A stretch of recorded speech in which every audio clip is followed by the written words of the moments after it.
السلام علیکم۔ آج جو میں کہانی آپ لوگوں کو سنانے جا رہی ہوں اس کا نام بھوت ناتھ ہے۔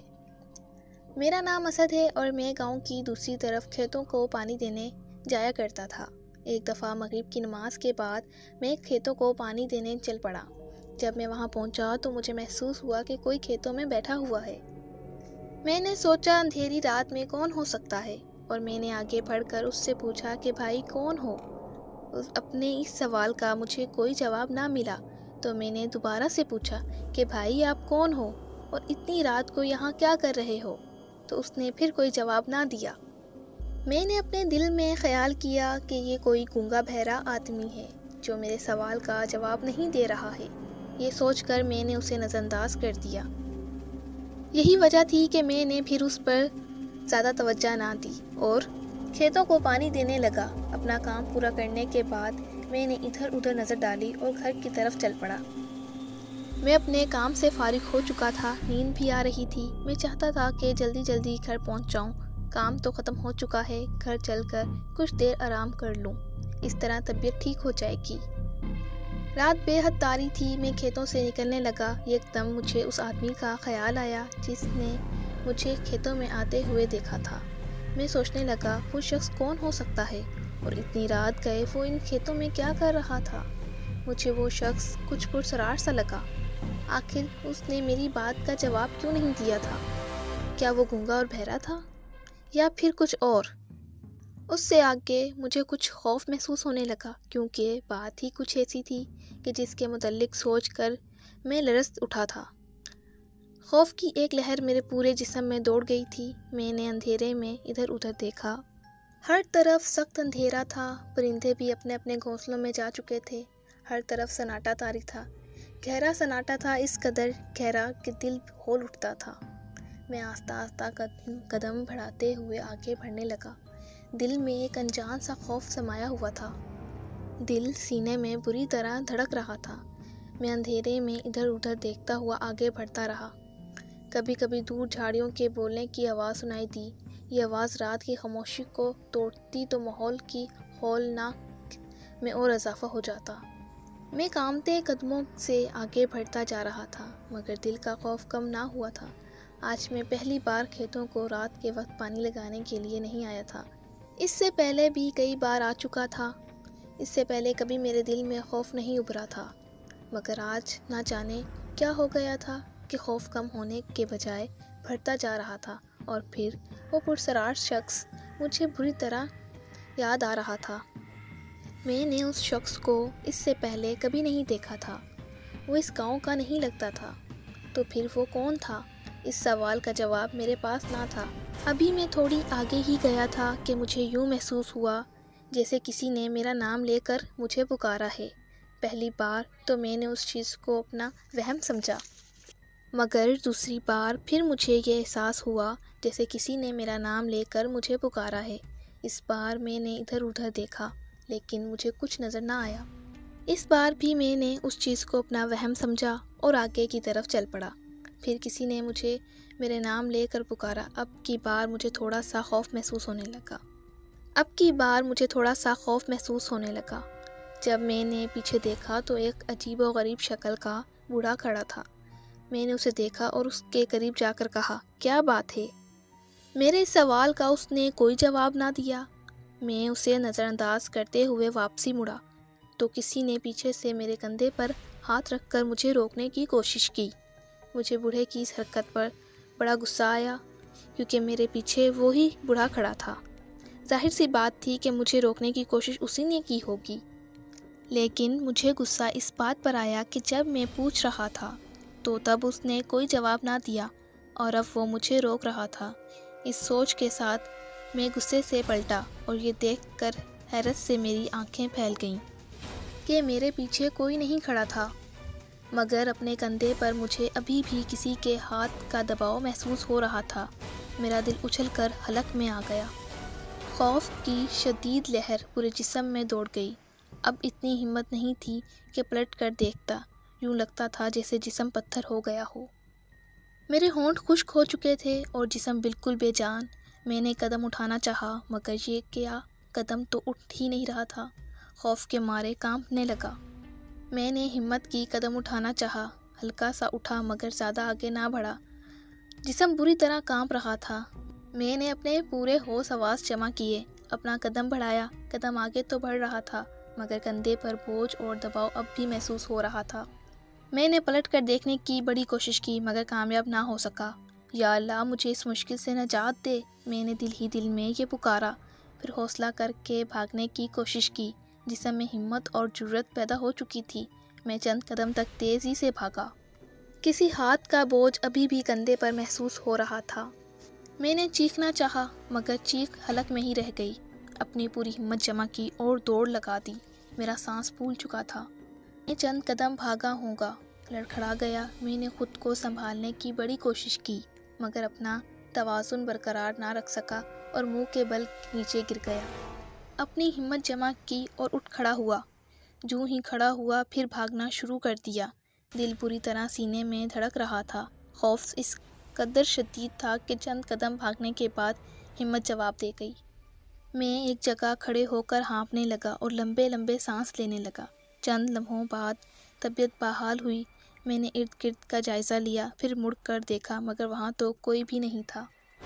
اب میری جان میں جان آئی۔ میں نے تیز تیز قدموں سے آگے بڑھنا شروع کر دیا۔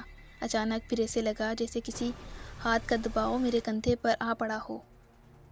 میں نے ڈرتے ڈرتے اپنے کندھے کی بائیں طرف دیکھا اور پھر اچھل پڑا۔ میرے کندھے پر ایک بوڑھے آدمی کا کٹا ہوا ہاتھ تھا۔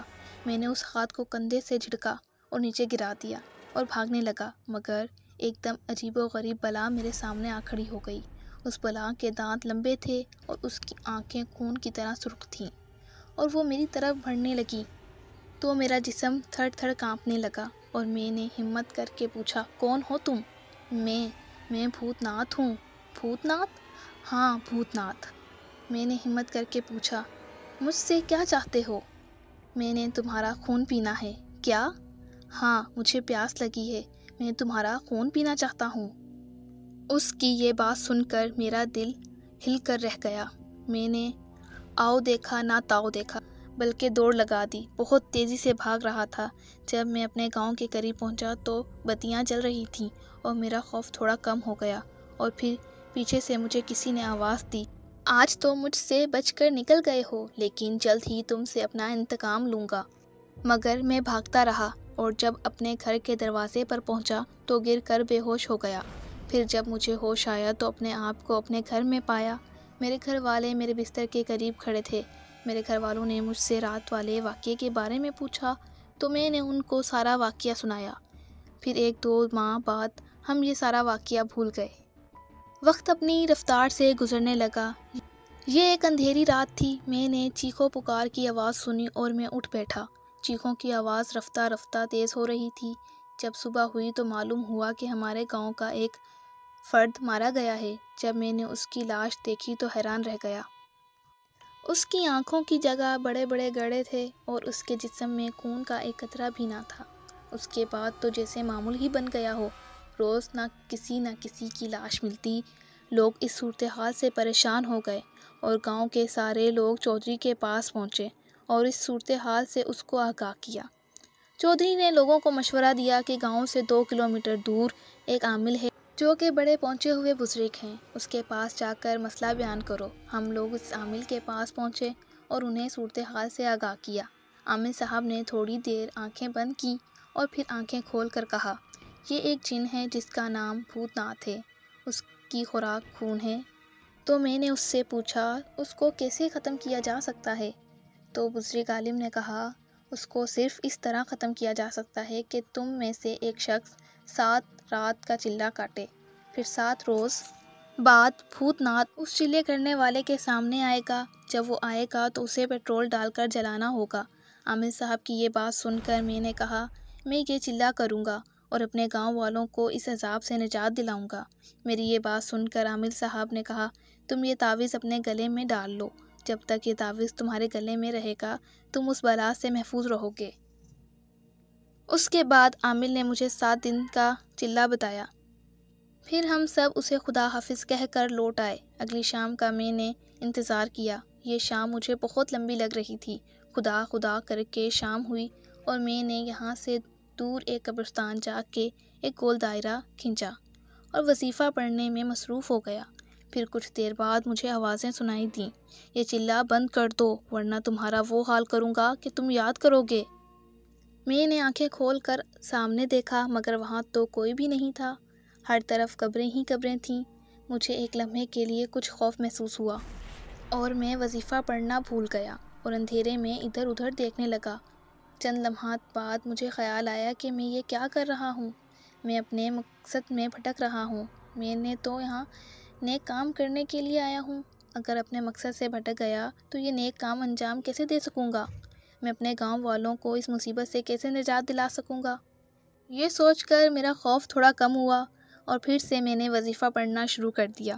اب مجھے بڑی خوفناک آوازیں سنائی دینے لگیں۔ یہ میرے چلے کا پہلی رات تھی۔ تھوڑی دیر بعد مجھے یوں لگا جیسے زمین کانپ رہی ہو اور میں نے آنکھیں کھول لی مگر وظیفہ پڑھنا نہ چھوڑا۔ کچھ دیر تک زمین ہلتی رہی اور پھر خود بخود سخت ہو گئی۔ اب کے بار غضب بھری آوازیں میرے کانوں میں آنے لگیں، تم میرا کچھ نہیں بگاڑ سکتے، میں تمہارا خون پی کر ہی رہوں گا، صرف تمہارا نہیں بلکہ تمہارے پورے گاؤں والوں کا خون پی کر رہوں گا، اب تم مجھ سے نہیں بچ سکتے۔ میں نے اس کا کوئی جواب نہ دیا، بس اپنا وظیفہ پڑھنے میں مصروف رہا۔ وقت گزرتا جا رہا تھا، اب وقفے وقفے سے مجھے خوفناک چیخوں کی آواز سنائی دے رہی تھی۔ میں نے ایک لمحے بعد اپنی آنکھیں کھول کر دیکھا مگر قبرستان کے سوا وہاں کوئی بھی چیز مجھے دکھائی نہ دی۔